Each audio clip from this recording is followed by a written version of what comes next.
Okay everybody, this video is going to be different from the other ones because in addition to reviewing a couple of the videos that you looked at, I'm also going to be going through some PowerPoint images, kind of make up for a lecture I would normally give in my on-campus classes. So the first one is a little bit of the imagery you saw regarding Henry Fox Talbot. And if you remember in this video, one of the problems with the positive-negative process that Talbot created is that he's using a paper negative. And of course, paper, like you see this image right here, didn't allow for the same kind of clarity that a daguerreotype did. Daguerreotypes were at incredible detail, whereas the paper negative was a softer image. One of the things to keep in mind about the history of photography, like any technology, is that once it's invented, then people start to tinker with it and improve it. And so here you see this gentleman using the wet plate collodion process, which was an improvement on the paper negative. So rather than using a substrate that was only translucent, it would let light through, but the texture of the paper came through in the image, the wet plate collodion process was invented. Here you see him putting it in a bath to sensitize the plate with the silver nitrate. The collodion substance is a mixture of methyl cellulose and ether, two very flammable substances. Of course, it made for a much more detailed negative. Plastic wasn't around at that point, so glass was the natural choice for a transparent substrate. Of course, you have some downsides to that. Glass is, of course, fragile. When you get several pieces of glass together, it gets very heavy very quickly. One of the challenges really for early photographers who used this wet plate collodion process is that you would have had to make that negative right before using it. You couldn't make a bunch and store them and use them later. You had to make the negative and shoot the image.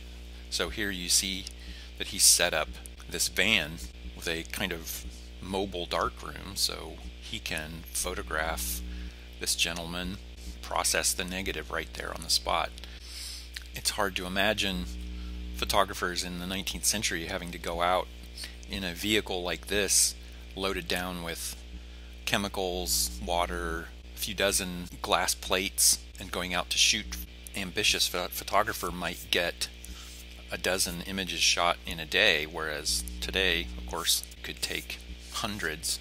When I taught photography classes here at West Georgia, I would require students to shoot at least 100 images per assignment. So technology has certainly changed over time.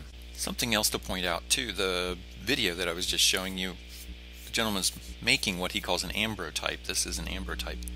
The interesting thing about that process is that depending on the substrate that you put it on, it could either act as a negative or as a positive. So here you see an ambrotype negative because that material, the wet collodion and the silver nitrate, was put on a piece of clear glass. An option though was to either put that same solution on a piece of black glass or put a black background behind the clear glass when you're done, and it makes the image appear as a positive. So here's a ambrotype in a case, looks really similar to the daguerreotypes and the kind of decorative cases that they had. It was popular at the time. Another thing is that while these cases are attractive, this image is covered with a piece of glass, so it was somewhat fragile itself. Another process that was invented in the mid-19th century was the tintype. And if you think about it, it's very similar to what I just showed you with the ambrotype, because the substrate for this is a piece of tin, a piece of metal, with a black coating on top of it. You can see on the corners here the black coating. And then the light sensitive emulsion is put on the plate and it's exposed, so you get a one-of-a-kind positive image. One of the things I like to point out in my class too, the reason why I like to show this particular image, because here's an example of middle class African Americans in the middle of the 19th century. So this perhaps was taken even before the Civil War, which would tell me that these were African Americans that lived in the northern part of the United States. Like most people back then, they didn't have closets full of clothes like we do now. They might have 3 or 4 changes of clothes, including their Sunday best that they would have worn to have a portrait made of themselves. Another thing that's really hard for us to imagine too, though, is that photography was a very democratizing kind of medium. Before photography was around, very few people could afford to have a portrait of themselves made, a painted or drawn portrait. The only affordable type of portrait would have been the silhouette portraits like you saw in the George Eastman House videos. So a family like this, after the invention of photography, is able to have an affordable portrait of themselves made. Here's the camera that was used to make a tintype. You can see that it had a slider. You put the piece of tin in, slide it into the camera, expose the shot, open a little slot in the bottom here you see, and the piece of tin would drop into a container of solution that it would develop in. One of the things I think is interesting about this is that when you think about it, it's pretty reminiscent of the Polaroid camera that didn't come around for another 100 years, because the picture develops inside the camera. Here's an ad for a company selling these tintype cameras, and women in the audience. I think this is a telling and humorous kind of image, because the ad is saying that this process is so simple, even a woman can do it. So definitely a 19th century Victorian sensibility. Remember that this was around the time of women's suffrage. Women didn't even have the right to vote in the late 19th century. Here's that photographic van again. This could have been a tintype maker, could have been someone doing the wet collodion process, but just give you an idea of the kind of transportation involved in the 19th century. Another fad that came in the 19th century was stereo cards and stereo viewers, or stereoscope. So here's a camera that has 2 lenses on it, so it takes 2 pictures simultaneously, but notice that these are configured much like your eyes. And of course, anybody that's been laying around bored and looked through one eye and then closed the other eye and then switched back and forth, that we see the world from just slightly different points of view with each eye. Put those 2 images together, it gives you a much greater sense of depth. So stereo cards were a really great way, and there's of course no way to show this in a presentation, but cards like these could be put in a viewer. I'll show you here in just a second. The viewer combined the 2 images into one and gave it a very 3-dimensional appearance. Notice that these images are very similar, but just from slightly different points of view. So look at that guy's head over here. It's getting chopped off a little bit. If you look at it over here, it's not. Same thing with this guy's backpack. There's a little bit of space there. There's no space there. So here's the viewer. You put the card in the viewer, slide it back and forth to focus it, and there's actually a space, a divider in the middle of this that you can't see. So it would essentially combine the 2 images into one and made a very convincing 3-dimensional image. These were hugely popular in the Western world. And remember, this is before radio, this is before television. So these really were the visual entertainment for the home in the 19th century. Millions of these were made in the first years after they were invented, so it was a huge fad. And think of it this way, by looking at cards of different places in the world, seeing cultures that you've never seen before, it really created some things that we have gotten accustomed to. So think of it, this is the 19th century Discovery Channel. Another trend in the 19th century was visiting cards. inventors of this idea were the French, so carte de visite. Imagine a combination of a business card and a portrait.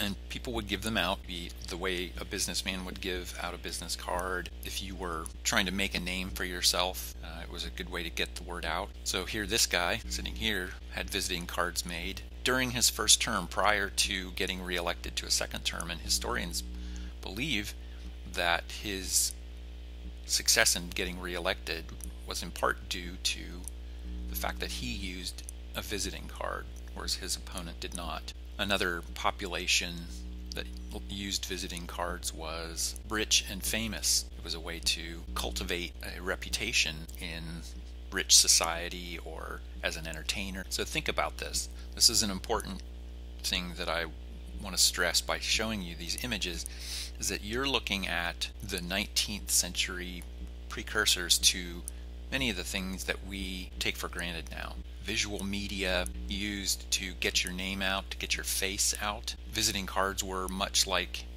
our Facebook today. Of course, another use of photography, hopefully none of you have one of these, is the mugshot, originally called the Bertillon card after this man. So this is the man who came up with the idea of the mugshot. Alphonse Bertillon, his wife and child. Of course, his child did not commit any crimes. Original Bertillon cards really contained a lot of information. In addition to height, weight, would include eye color. Sometimes people would even take measurements of a person's face and include that in this information. One thing to keep in mind is that this is photography being used different populations in different kinds of ways. We go back to the previous image. Visiting cards, a use of photography for the rich and influential. Mugshots, photography being used often for people of less advantage. And the last subject I really want to touch on is about this modest looking little box. So this was Kodak camera, produced by George Eastman Company, 1888. The front of this box, it was about 4 by 6 inches. Get an idea of the size of it. So this is a camera that's much smaller than the one you saw in the video about wet plate collodion photography. That plate was probably 11 by 14 inches. You saw him use a large view camera, the kind of camera where you have to put the black cloth over your head, has the big bellows on it. So a camera like that and those glass plates were, as you can imagine, difficult to transport around. So the invention of the Kodak camera was a huge leap in technology. It's smaller, therefore it's more portable, and the real innovation is that this box was loaded with flexible roll of film. Plastic still didn't exist. It was made out of cellulose, which had its drawbacks because it was flammable, but it allowed the photographer to take multiple shots without having to reload the camera, and a pretty amazing innovation for the time. You didn't unload the film and take it out, you simply mailed the box back to the Kodak company. They processed the film and sent the pictures, and if you wanted it back, load another roll of film in and mail it back to you. But I want to show you a couple of last shots here. I like showing this shot because it's the steamer Chattahoochee. But here's an example of what that little box camera can do for you. It allows you to go places that would have been much more difficult to get to with a big view camera and glass negatives. So climbing up the rigging of a ship and photographing it. And this one last image seems kind of modest, but there's some things about it that I think are really important, and again kind of tells you about what innovations in the technology can do to the art of photography. Because here's a picture that appears to be taken out of the back of a moving train.